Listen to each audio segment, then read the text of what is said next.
Hello and welcome back to the channel. So last week in Nurburgring Blast we did a V6 DTM Opel Calibra. Absolutely amazing car, great sounding, one of the best sounding cars in sim racing. So to stick with the 6-cylinder theme, we've gone to the other end of the scale and we've gone to the BMW e36 M3. So let's check it out.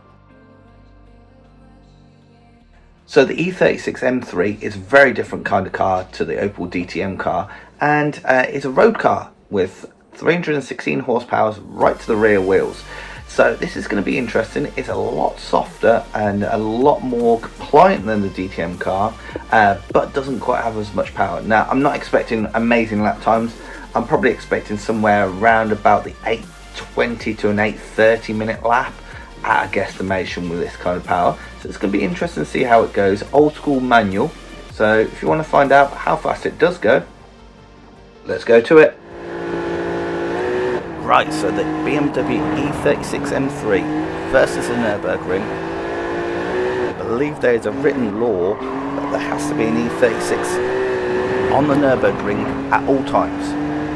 Maybe not an M3 version, so they are getting quite rare and expensive now, but an e36 will be present in the Nürburgrings at all times. Right, down the hill we go in this one, up to fourth, a little bit of a lift, keeping the camber flat out. We have 316 horsepower to the rear wheels, from the straight six up front, naturally aspirated. I have to say it's a sweet engine. Through here you can just dance between accelerate and brake, a little bit of left foot braking, because you can use your right foot to really control that. It feels like there's a direct link between your right foot and that engine. 7,500 RPM, change up into fourth.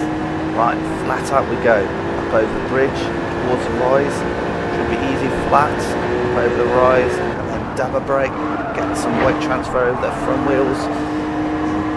Whoa! This thing has a rear end. Now, a lot of people slide these cars, and after saying Gran Turismo, once this thing starts sliding, it's hard to get it to come back.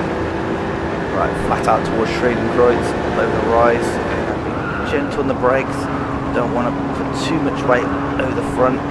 There we go. All the way down to third, just try and keep it nice and tidy. Then use all the power on the exit, there we go. With the way the weight transfer works in this car, this thing can bite very quickly. Right, fifth gears, we go through the foxholes, flat out through the compression. Here we come, and onto the brakes.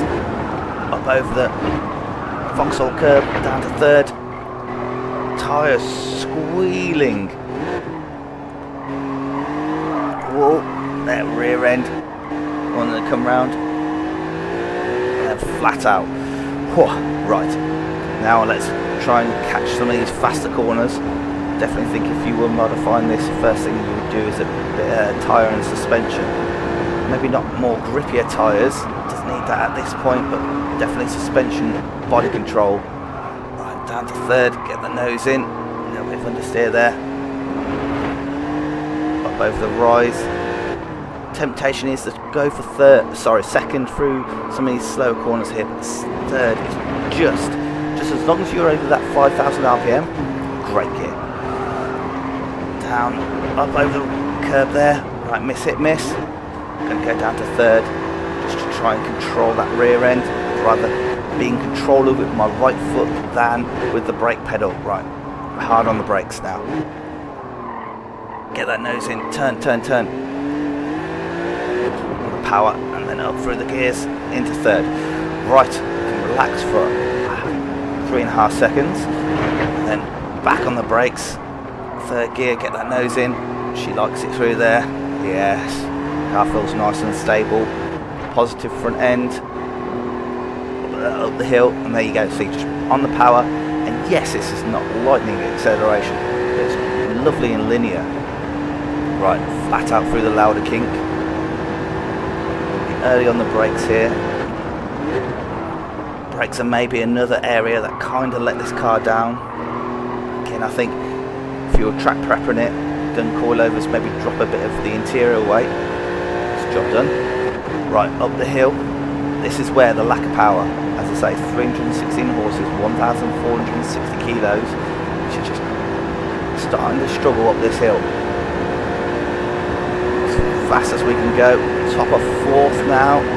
Gonna take 5th. Car's kind of still accelerating, barely, maybe a kilometre or so. Up towards the Bravery corner. Gonna be down 1 gear to 4th. Oh, that rear end wanted to come round. Could have probably kept your foot in it, but I just find with this, I just can't trust that rear end. Up over the rise there, and then hard on the brakes. Oh, I shifted there. Went from 5th to 4th when I wanted to go from 5th to 3rd really, but still carry it on. Right, into the carousel we go. Hard on the brakes. That engine does this half sound really good as you rev it up when you're heel and toe in your rev match. Right, into the roller coaster section.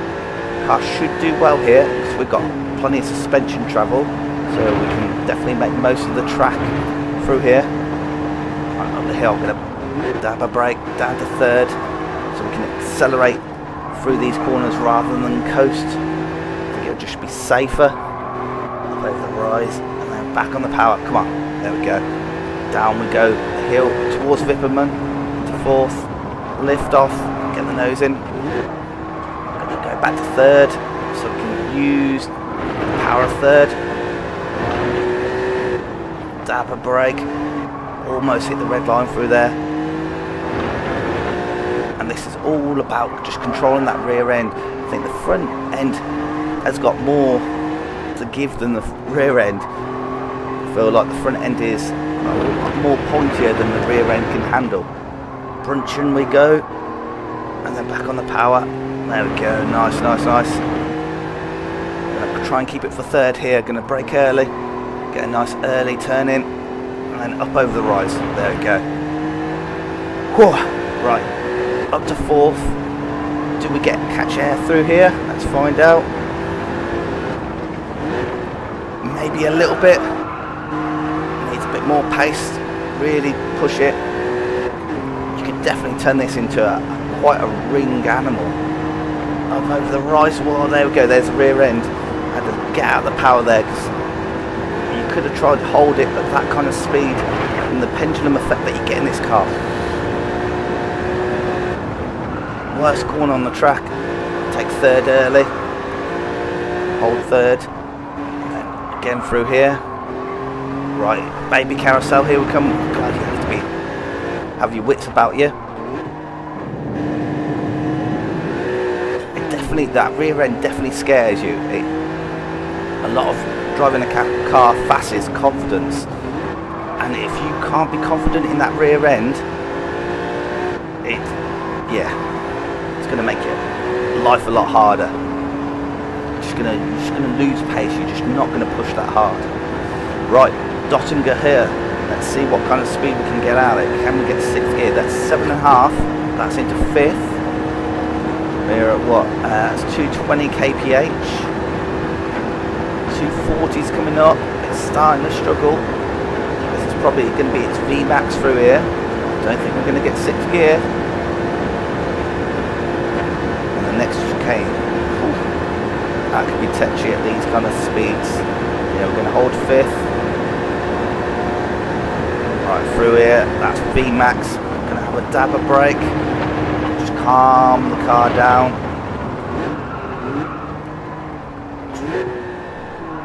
Oh, 2nd gear. A little bit of understeer.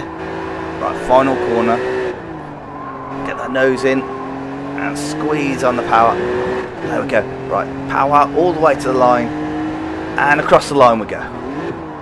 Whew. Wow, that was good fun. This car is harder to drive than I thought it would be.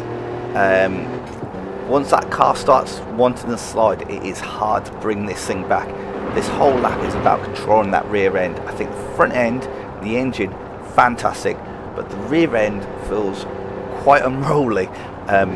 In some of my practice laps, I've hit some of the curbs here and it just unloaded the rear end, and rear end swapped around on us. So let's see what kind of time it's done and compare it to the rest of them. So that's an 8:06. I think that was a bit faster than I would have thought it was going to go. I was thinking around about the 8:20, 8:30 kind of mark. So that takes it 83rd in our ranking. So that's a hair faster than the A90 Supra, which is basically a BMW M3. Well, kind of, you know what I mean. It's a BMW product with a Toyota chassis on, bits and pieces on the top at least. So that was quite interesting. I didn't think it was going to be that fast. So it definitely helps having some of that old school, just reliability. Manual gearbox like an A90 Supra is more powerful than this and has all the mod cons of modern technology. I think what probably held that back was that too was pretty unruly. So I've enjoyed this lap and I hope you have too. If you have, give it a thumbs up. I'd greatly appreciate it. If you haven't, that's perfectly fine. Give it a thumbs down. But put down in the comments down below how I can do it better. Until next time, we'll see you then. Goodbye.